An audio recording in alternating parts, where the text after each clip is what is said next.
New Black Wall Street Book Club. Evan Jefferson, brother, much love. Educating, elevating, because in knowledge is the power and we'll never give it up. Literature that's for the masses. Where to put your money down, now how to watch your assets. Yeah, uplifting others is a passion. My brother Evan, he will turn it into action. New Black Wall Street Book Club. You should come read with us. Yeah, we comprehend and discuss. If we all just come together, there's no limit for us. Here comes your host, New Black Wall Street. Evan, take it away. New Black Wall Street Book Club. Thank you for joining us here today, New Black Wall Street Book Club, where black folk do read. You put it in the book, we absolutely will find it. I'm your host, ERGJ, certified global financial educator, CEO of ERGJ Enterprises, The Black Bazaar, and international best-selling author of the book, The Black Billionaires Club. Today, we are going to continue our journey into a book called Atomic Habits. This book is a book here. I'll show you guys here on Instagram. Let's join us here live. It's Tiny Changes for Remarkable Results, an easy and proven way to build good habits and to break bad ones. And we are now into a section in this book, the second section of this book, which is Make It Attractive. Make it attractive on basically how to change your very own behavior, to eliminate the bad stuff that you want to get rid of, and to add on or to improve the good stuff so you can actually live your best and blessed life. So in today's chapter, is chapter 8, we're talking about how to make a habit irresistible. How to make a habit irresistible. For those that may be watching us here live on Facebook or also on Instagram, do you want to improve? Do you think that improvement is possible for you? And do you want to improve? Well, I will tell you that if that is something for you, then you must understand that improvement is going to come through your habits, things that you do on a regular basis that are either leading you or getting you closer to where you want to be or moving you further away from it. And it comes down to we as human beings have a habitual nature. We pretty much do the same stuff every day. And it's either getting us closer to where we want to be or it's pulling us further from where we want to be. So then this time we're going to be talking about how to make it attractive. If you missed last section, you can catch it on replay. I leave all my stuff up. We were talking about making it obvious. What that was is basically saying that, hey, for the things that you want to improve in your life, you make it obvious. So for example, if I want to, start taking vitamins every day as a part of my health to get my health better, then instead of me putting the vitamins into like a cabinet, I need to put the vitamins probably on a counter. So when I go get my water in the morning, I'll see the vitamins. They're obvious. Okay, let me go ahead and take the vitamins. And then the flip side is that if I want to eliminate a habit out of my life, I need to make it invisible. For example, let's say I wanted to stop drinking. Alcohol was a problem for me or an issue for me. And I'm saying, you know what? I want to reduce my alcohol intake. I want to stop drinking. I need to make it invisible. So instead of having alcohol on a counter, having it out that's easily accessible to me, make it invisible. Put it into the pantry. Put it up so then I'm not seeing it all the time. So it's the things I want to improve or I want to add, good habits, which are good, is going to get me closer to where I want to be, make it obvious. Things that I want to eliminate, things that are not helping me get to where I want to be, or things I just realize is not good for my health, not good for my wealth, not good for my future, not good for my family, make it invisible. And those are some things that you can do quite literally around the house. The second law of behavior change is make it attractive. And I would venture to say make it attractive is simply say something that I want to do, all right? Something that I want. But let's find out what he's talking about here today. This is a book from James Clear, and we're talking today about how to make a habit irresistible. The New Black Wall Street Book Club. Let's read. In the 1940s, a Dutch scientist named Nico Tinbergen performed a series of experiments that transformed our understanding of what motivates us. Tinbergen, who eventually won a Nobel Prize for his work, was investigating herring gulls, the gray and the white birds often seen flying along the seashores of North America. Adult herring gulls have a small red dot on their beak, and Tinbergen noticed that newly hatched chicks would peck the spot whenever they wanted food.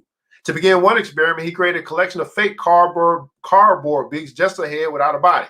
When the parents had flown away, he went over to the nest and offered these dummy beaks to the chicks. The beaks were obvious fakes, and he assumed the baby birds would reject them altogether.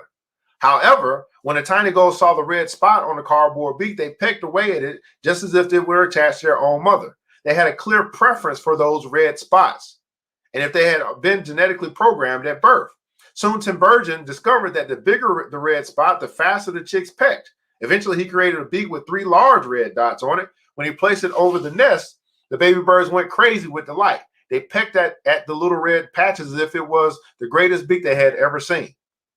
Tim Burgeon and his colleagues discovered similar behavior in other animals. For example, the gray-legged goose is a ground nesting bird. Occasionally, as the mother moves around on the nest, one of the eggs will roll out and settle on the grass nearby. Whenever this happens, the goose will waddle over the egg and use its beak and neck to pull it back into the nest.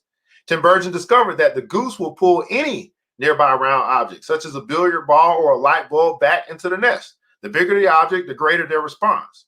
One goose even made a tremendous effort to roll a volleyball back and sit on top.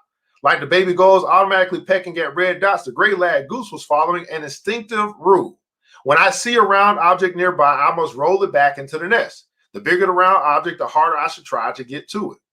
It's like the brain of each animal is preloaded with certain rules for behavior. Let me repeat that again. It's like the brain of each animal is preloaded with a certain rules for behavior. And when it comes across an exaggerated version of that rule, it lights up like a Christmas tree.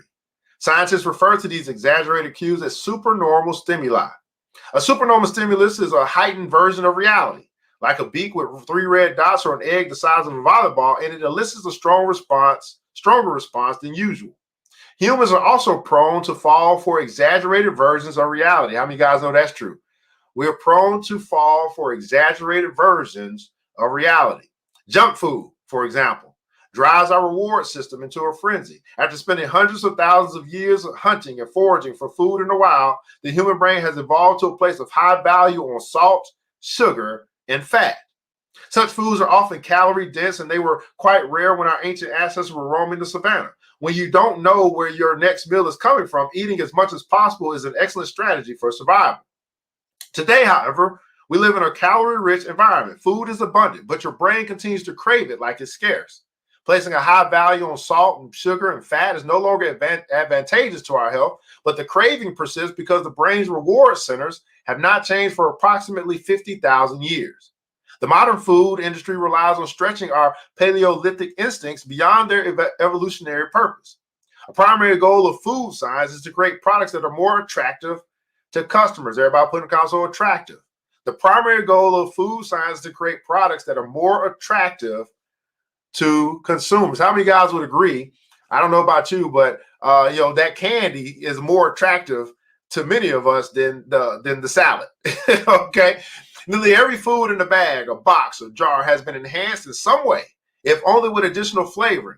Companies spend millions of dollars to discover the most satisfying level of a crunch in a potato chip or the most perfect amount of fizz in a soda. Entire departments are dedicated to optimizing how a product feels in your mouth, a quality known as oral sensation.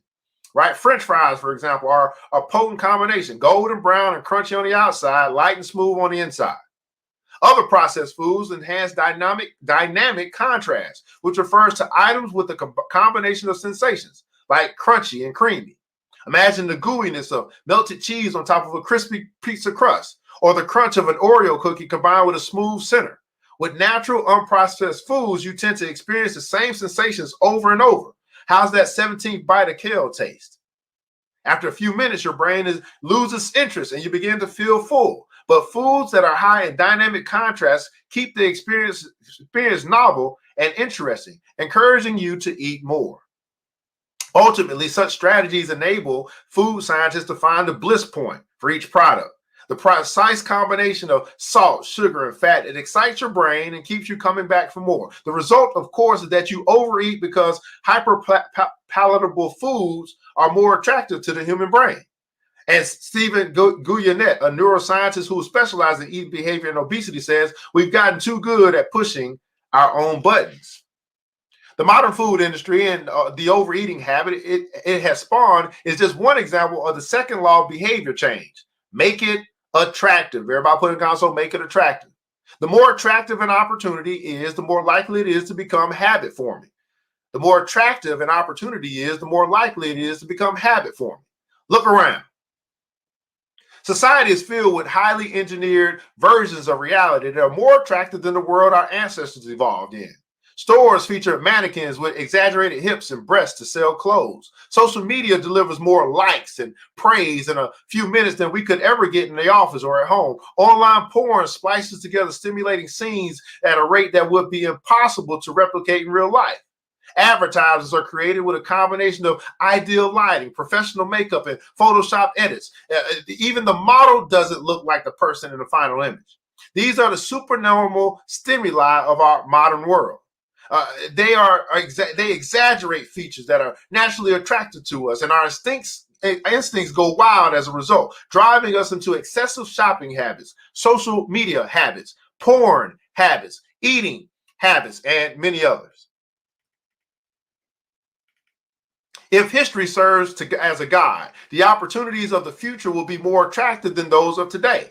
The trend is for rewards to become more concentrated and stimuli to become more enticing. Junk food is a more concentrated form of calories than natural foods. Hard liquor is a more concentrated form of alcohol than beer. Video games are a more concentrated form of play than board games. Compared to nature, these pleasure-packed experiences are hard to resist. We have the brains of our ancestors, but the temptations they never had to face. If you want to increase the odds that a behavior will occur, then you need to make it attractive. Throughout our discussion of the second law, our goal is to learn how to make our habits irresistible. While it is not possible to transform every habit into a supernormal stimulus, we can make any habit more enticing. To do this, we must start by understanding what a craving is and how it works.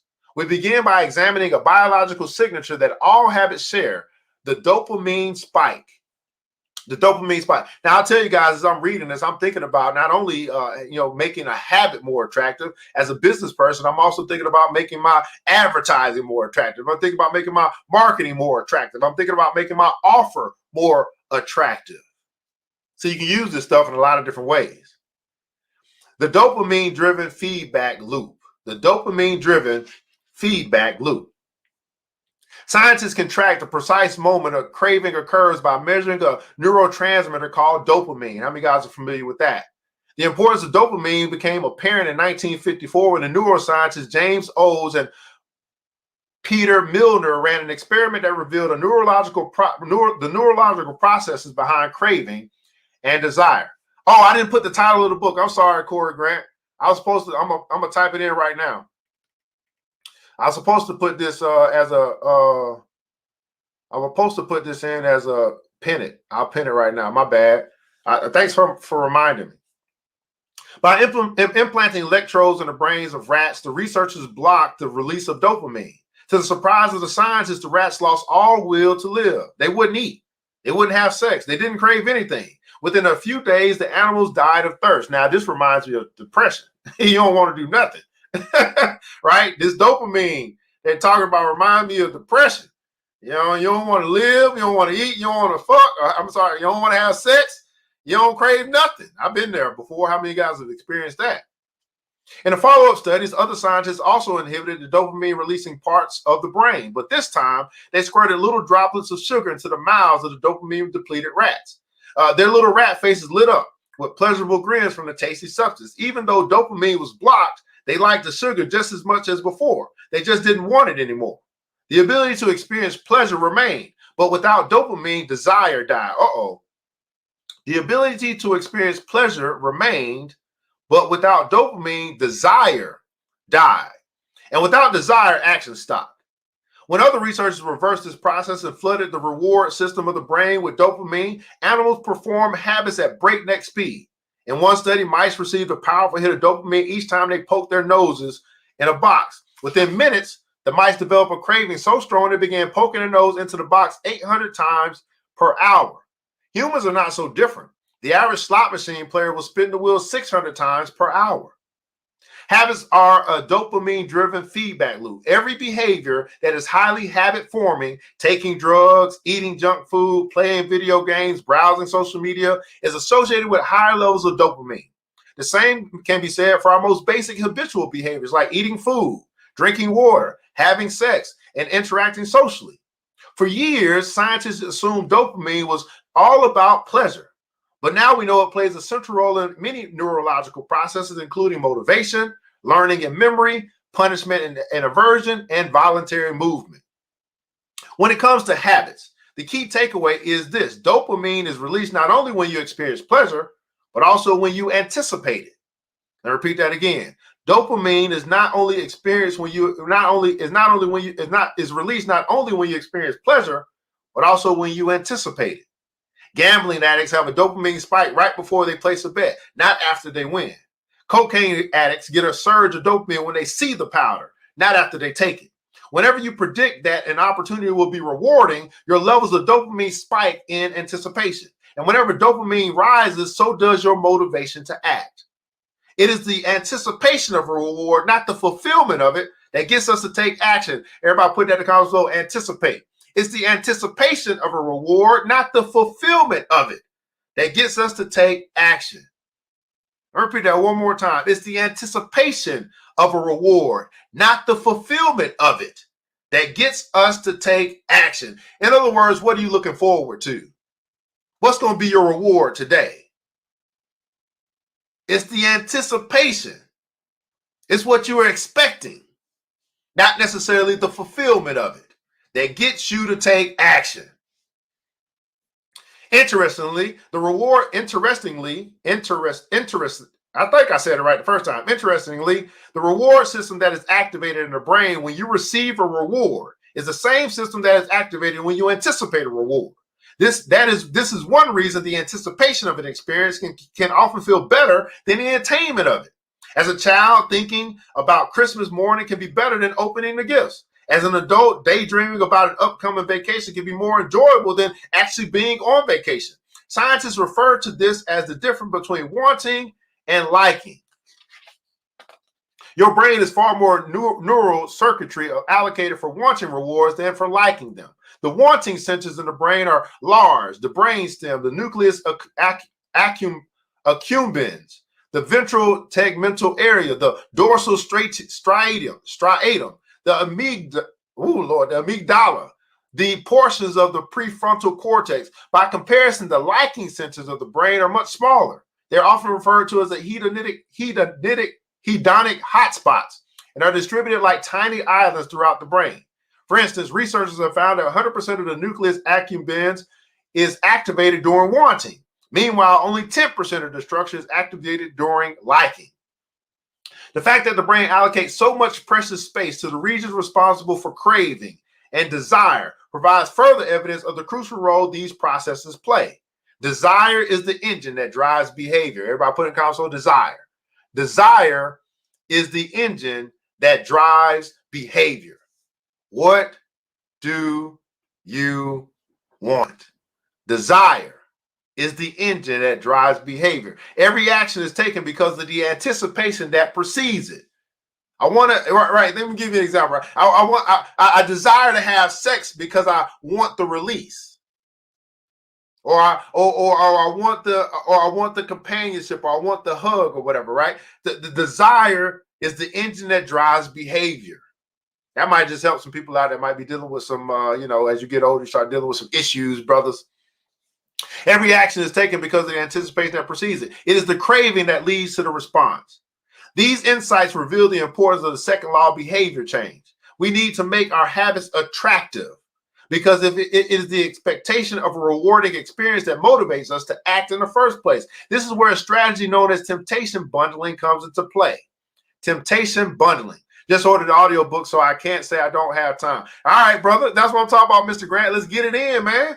Get it in, man. Man, we doing something here, brother. We doing something here simply by reading.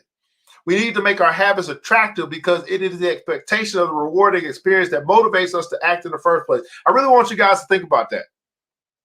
As it relates to whatever it is that you're doing, as it relates to whatever it is that you want to change, as it relates to whatever you want to improve, or whatever area in your life. How can you make it attractive? You see, for some of us, especially like in relationships, right?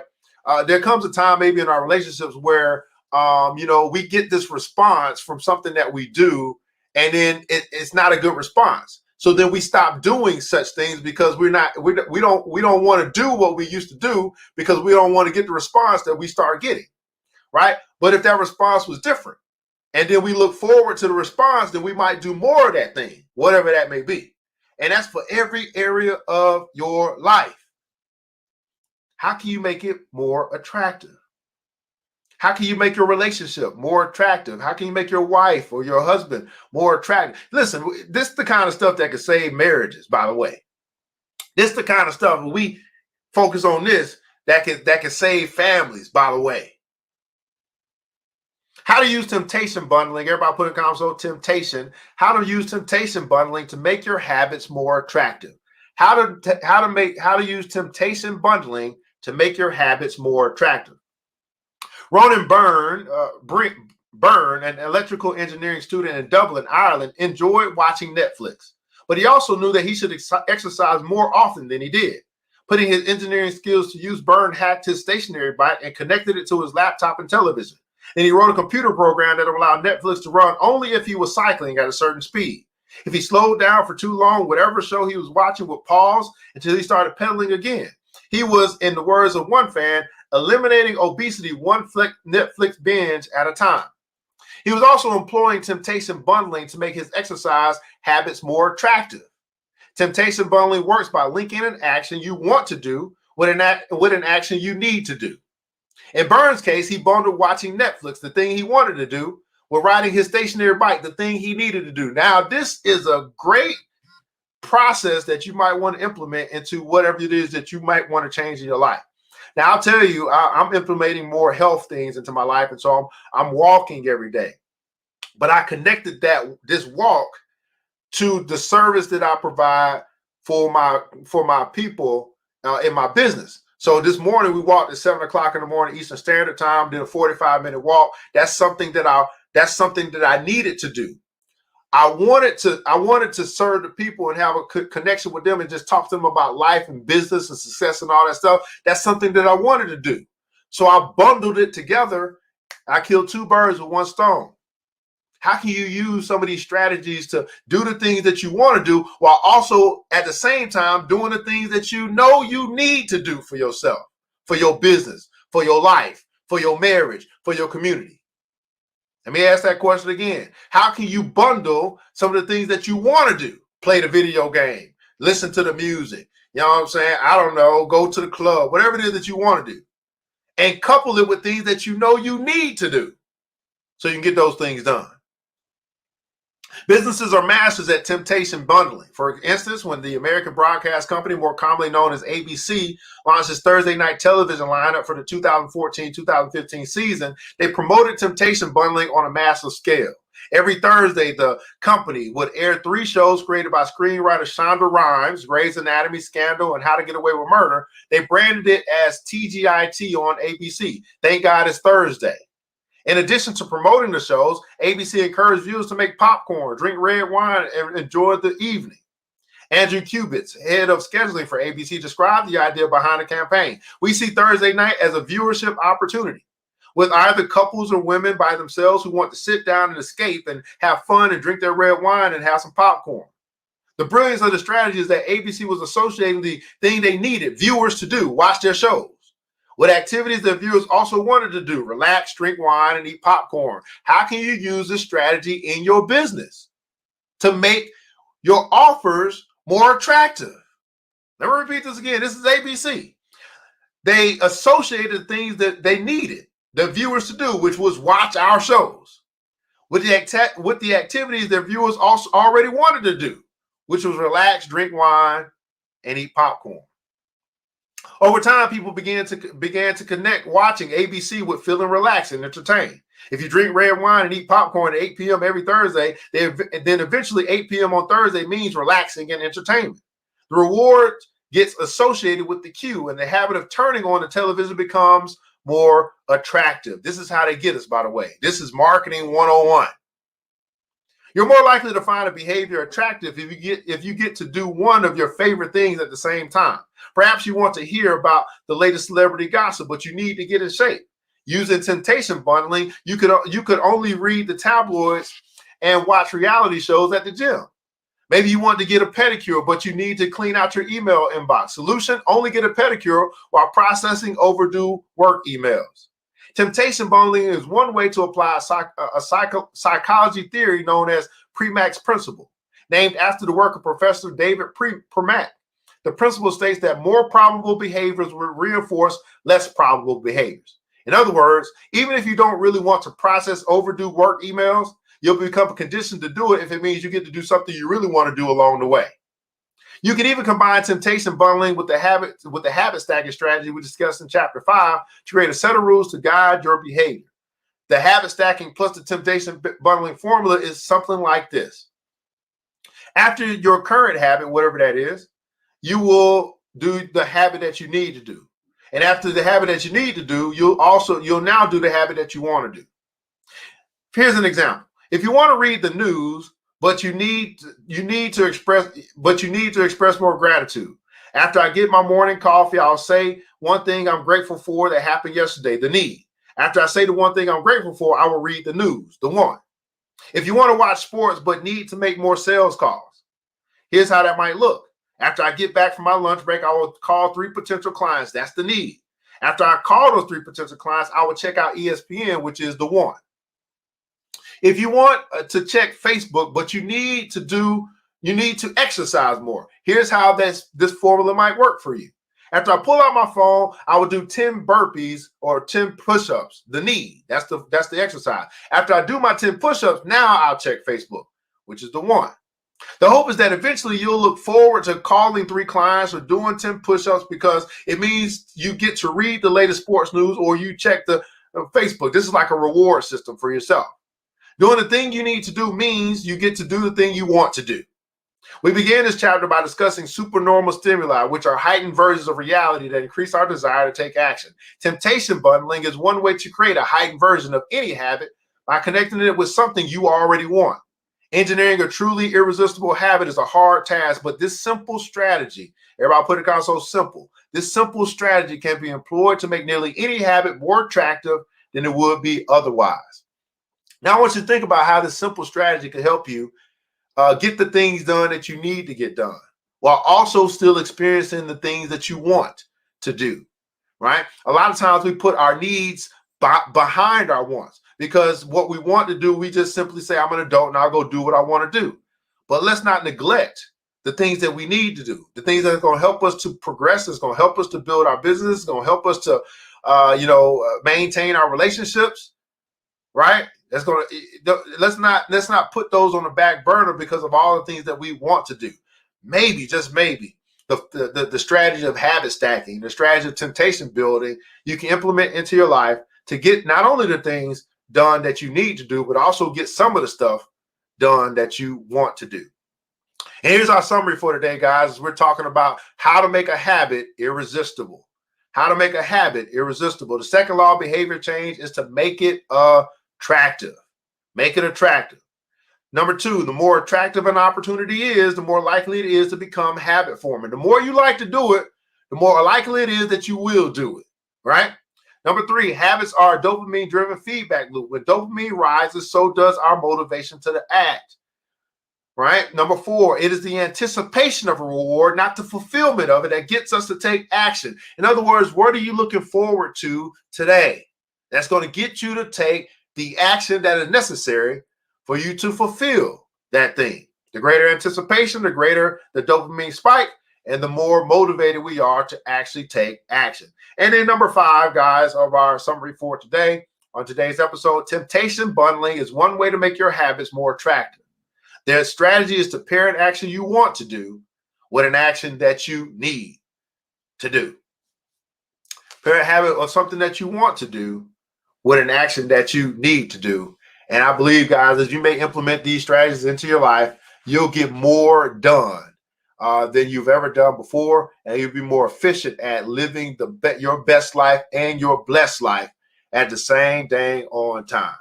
Well, beautiful people, I want to say thanks so much for tuning in today's episode of New Black Wall Street Book Club. Again, this is coming out of the book called Atomic Habits. Tiny changes, remarkable results. Think of that for example. Just these small little changes that can have that can bring us big results if we implement some of these strategies into our life. An easy and proven way to build good habits and to break bad ones by James Clear. I'm your host, guys, beautiful people, man. Here, I'm your host, ERGJ, Certified Global Financial Educator. I want to say thanks so much for tuning in today's episode. And I want you guys to remember this, man, that it takes a village. It starts with us. Let's keep building as we climb together. We all we got, beautiful people. Matter of fact, we all we really need. And thank God, that's more than enough. Until next episode, you know what time it is. Mr. DJ, hit the music. New black. It's the New Black Wall Street Book Club. With your host, Evan Jefferson. It's time for us to go. Yeah. Now, you ain't got to leave the computer, but we encourage you to get out there and learn and apply all the things you learn at the New Black Wall Street Book Club. Yeah. The New Black Wall Street. The New Black Wall Street Book Club.